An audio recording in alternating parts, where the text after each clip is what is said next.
God only knows what you've been through. God only knows what they say about you. God only knows how it's killing you. But there's a kind of love that God only knows. God only knows what you've been through. God only knows what they say about you. But God only knows the real you. There's a kind of love that God only knows.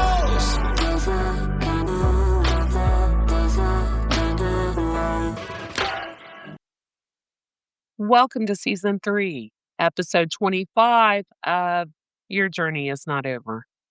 My name is Tanya Pearson Randolph. This is my own personal journey, and the expressions and opinions I have my own. I own all the rights to my personal journey, and to Your Journey is Not Over. Neither are to be used, copied, nor edited in any way without my consent.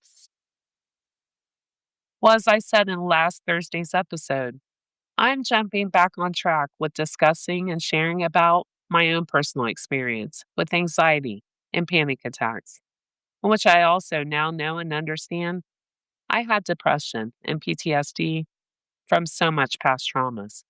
And as I said before, new traumas can and will trigger past traumas. As I've said many times before, well, my filing cabinet, my mind, my subconscious, it could take no more.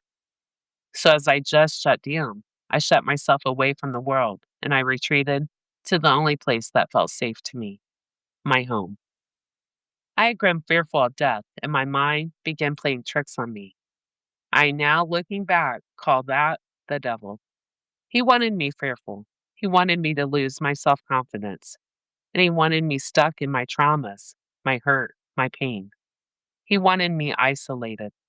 It's similar to what I experienced after my husband died. The only difference was, at the time of my complete lockdown away from the world, my late husband was here to help me, to love me, to provide for me, and to protect me. And I'm so grateful. He was my saving grace in a world that neither of us knew anything about. One day I was normal, whom I'd always been, whom my late husband had fallen in love with. And it was like a light switch, too. It seemed like the very next day, I was a different version completely. I was someone that even I didn't recognize when I looked in the mirror. Just like that day, I drove all the way across town in a complete panic, too. I got within a mile of my best friend's house and turned around, and I couldn't get home fast enough. That's what my brain was telling me anyway. She came to my house because she knew something was most definitely wrong with me. That wasn't me to be fearful, to have panic attacks. I'd always been strong enough to compartmentalize, to store, and to move on from whatever. But the revelation of that life insurance policy on me at 15 years old, well, it triggered a lot of my traumas. And how does one even concept someone truly wanting me dead? My own mother. Maybe it was easier for me thinking it was because she hated me, which was normal for me. And then to find out all those years later, too. Not only did she hate me, but there was a $25,000 payout on my life.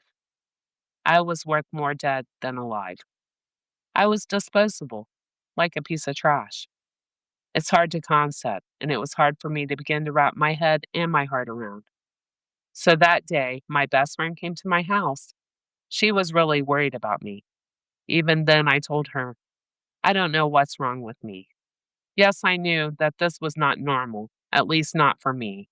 But it's a complete lockdown mentally, and the fear was overwhelming. Well, that would be the last time that I drove for many months to come. In fact, that day was the last time I would leave my home, walk out my front door even, for at least 6 months. I couldn't force myself to even go check our mailbox, to go out on our front porch. As I've said before, I have helped and coached several people who lead very productive, active lives now. But what I've learned, all our traumas are different. Of course they are. We are all on different journeys. So the triggers are all different. Some have shared with me that unlike me, there was no fear. They just couldn't bring themselves to walk out their front door. But what we all did have in common is that we all experienced traumas that we stored, we compartmentalized, and we moved on from. Most of us as if nothing ever happened. Growing up in a toxic environment, in my case anyway, with a mentally ill, evil, alcoholic, abusive mother who had tried to do so much damage to me, and then as an adult, being treated the exact same way by people that I loved, that I trusted, that I was nothing but kind to. I was conditioned to that and just accepting and overlooking some of the most deplorable things too. I was just repeating cycles. It was all I knew. I now put it this way: when my own mother could hurt me and treat me the way she did, well, it became normal to me for everyone else to hurt me, to betray me, to lie on me, to backstab me. And the sad thing is, I look back now.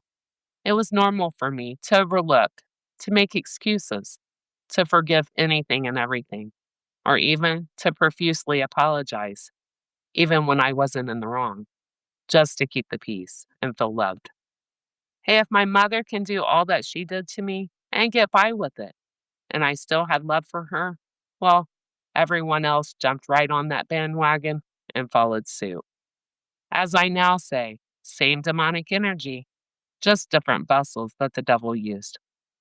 And no, entering into this complete lockdown, I didn't have a clue about trauma.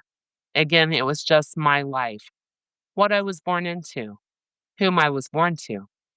So, no, I did not know anything about traumas, unresolved traumas, childhood traumas, PTSD, panic attacks, depression, nor anxiety. I had no education nor knowledge of any of that, nor did I know about triggers and how something can, as I now also say, one thing can bust that filing cabinet, our subconscious, wide open. And if we don't know, aren't educated, to be able to identify exactly what and how we got to that point, well, we can get stuck in that for years, some for the rest of our lives. That's why it's so important for me to speak out about this. Millions of people suffer from anxiety and panic attacks and depression every single day around the world. It's an epidemic. And here's how I see it now. If we don't know the cause, the how, the why, your lives took such drastic turns, complete opposite of who you were, who you had always been, then there's no way of fixing it and getting your lives back, your self confidence back, your independence back. We can't fix what we don't even realize is broken. There was a reason, like so many things on my journey, that I was taken down that path and had to experience it firsthand because God knew I would, like everything in my life. I would use the experience, gain the knowledge and the wisdom, and then use it to try and help so many people out of the devil's clutches. He wants us fearful. He wants us locked down in our homes, lacking self confidence, missing out on important things like birthdays, cookouts, concerts, carnivals, vacations, things that bring us joy and happiness and peace. If the devil can play tricks on our minds and keep us locked down, missing out on life and all that life has to offer, all the good things, simple interactions with people, even, well, then the devil is happy that he used our very own traumas, our weaknesses, our vulnerabilities. Most we didn't even realize that we had against us. Again, it limits our fun, our joy, our laughter, our happiness, our freedom, and our peace. All the things that are God. And that's what the devil takes pride in, stripping all things that God intended for us. And that's where people like me come in handy to share, to relate, to help others understand how and why they got there. By sharing our own personal experience of being exactly where millions of people are right now. I am here telling my journey, my own personal journey, on the prayers that I can relate and lead so many people out of that existence, out of the dark and into the light, and back into your lives. Who better, right, than someone who has traveled that very same path? As I've said many times, if I can go through it and overcome it and defeat the devil, so can you. Please let yourself slow down. Let your thoughts slow down. You don't have to keep up with everything and everyone. Life isn't a race, it's a rhythm. Give yourself space to breathe, to pause, to heal, and to move at a pace that feels right for your soul. It's your journey.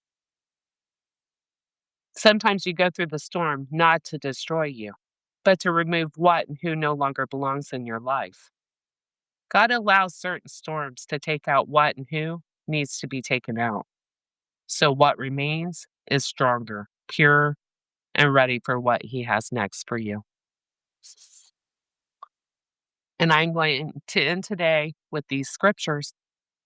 Cast all your anxiety on Him because He cares for you. That's Peter 5, verse 7. Have I not commanded you? Be strong and courageous. Do not be afraid.